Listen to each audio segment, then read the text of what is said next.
And it's a very good book. It's a really interesting book. But he chooses diamond. And the answer is, why did he choose diamond? And he chose diamond because he understands that the surface is important. Highly sensitive surface is a work of depth. And that's the key issue. There are key physical problems associated with trying to move surfaces together. So I haven't got time to go into now, but we can certainly chat later. That it doesn't matter how much money you throw, you're not going to get beyond that. There's a fundamental physical limitation for certain systems. For other systems, might we have nanofactory technology in diamond or silicon? Possibly. But you saw how can I put it, primitive our technology is at the moment, how much time we spend trying to sort out the tips. There was one other question addressed to me as well. Oh, it was your question. So Mervyn Minsky, back in the 60s, in 10 years' time, I think it's 50s, 60s, I think it said in 10 years' time, artificial intelligence will have computers which robots which have the cognition of a 5-year-old child. That was back in the 60s. So when you say we will have it, because Kurzweil says, where is the evidence?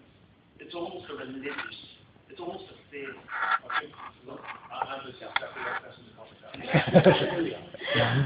Well, actually, it's something we're very interested in at our institute. We started a new program actually investigating some of the Internet of Future technology. And one of the core questions, of course, what can we predict about future technology? But talking about the number of people living in cities in 2050, that's a kind of straight extrapolation of current trends.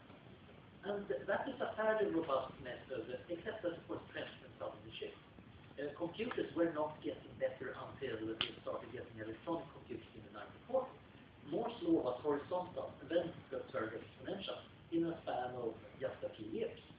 So we can get very big surprises. Now, these surprises happen usually when we have a breakthrough. We have an insight that allows a new domain to happen, and we get a feedback loop where we start improving things. So looking back at big technology projects, that things like putting a man on the moon, they require a bit of insight. You need to figure out the time, and then a lot of grind. You actually need to build the darn rocket and figure out how to get the rocket fuel to work and not to blow up, and so on and so on.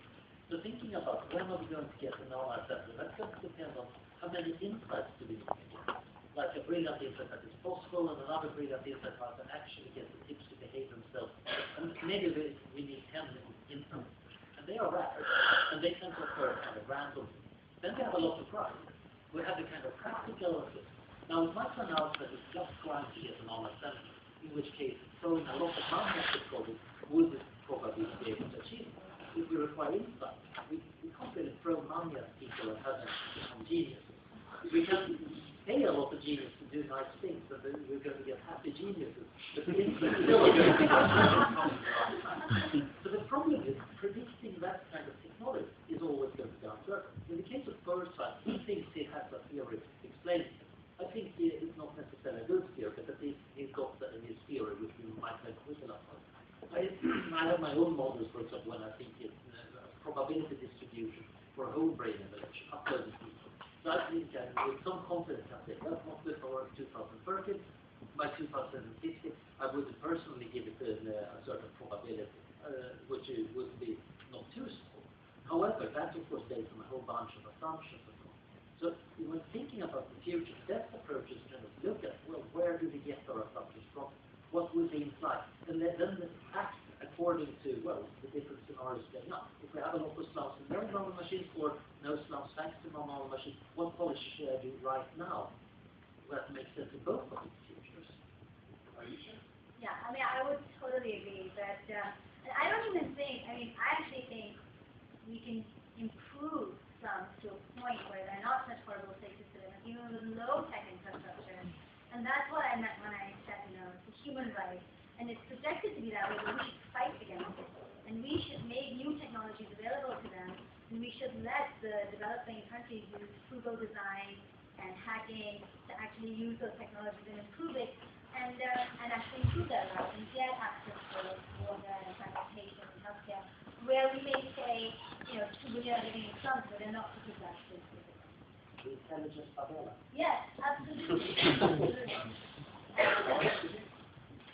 A white city, that's right. That's a very good question. And I think that now you'll see that the initial hype about smart cities was driven by a lot of large corporations, but now a lot of non-profit organizations and a lot of academics and a lot of citizen groups are coming in and are beginning to get active and really think about putting the focus back on the individual. And the civic commons that I mentioned earlier, which would be this open source software for all cities to share that would enable citizens to become more empowered, is already a project being done by Open Plans in New York City. Openplans.org. So there are a number of organizations that are focused on empowering individuals and citizens, and I think all of us should subscribe to them. Final comments to that? Yes? Yeah, there was a kind of interesting question about the ontological boundary. You still maintain this difference, but it's the same model. You are certainly right that people interact with robots, that they adapt, and they might even change, the same way how we change our habits when we interact with people and the other types of technology. But I think that shows us more about how flexible and adaptive people are. It doesn't, to me, that doesn't change anything about the status of the robot. I would compare it more to the fact that people are, for example, very good in learning a new language. You might tell me the fact that, well, actually, I would like to learn Spanish, which means that you learn not only a new language, but typically also a new way or a slightly different way to interact about the cultures or what you actually do when you go to that country. But again, that shows how flexible people are, and I mean, humans are lifelong learners. They get used at an old age to learn new things, adapt. And I think that this way in how robots influence people is therefore a manifestation of this flexibility and adaptation on the human side, but it doesn't make the robot more intelligent or more human. But of course you could argue about that. Right, so stay there for a moment. I'll come back to the panel in a second. There are more questions being raised by these answers, and if possible, I've got time to address just now. So we're going to break for lunch, and I hope that during lunch you'll have a chance to have some of these same questions and answers in your own groups. So this is not just an eating time, it's a time for thinking. While we break for lunch, one thing you might want to consider, I've got a picture on this front cover of something that looks half robot and half human. There you go. So this book is by Steve Full. It's just been published. Steve Full has asked the question. He will be speaking after lunch.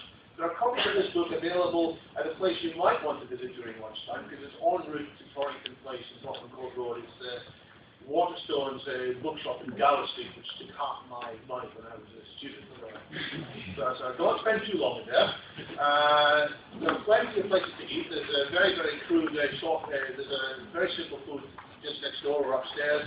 Watercolor, there's a plant of organic, for those who like organic food, and there's a pret a manger, so please find your own way back, however, by 1 o'clock. We're going to keep starting, and we'll be back at lunch on this, and finally,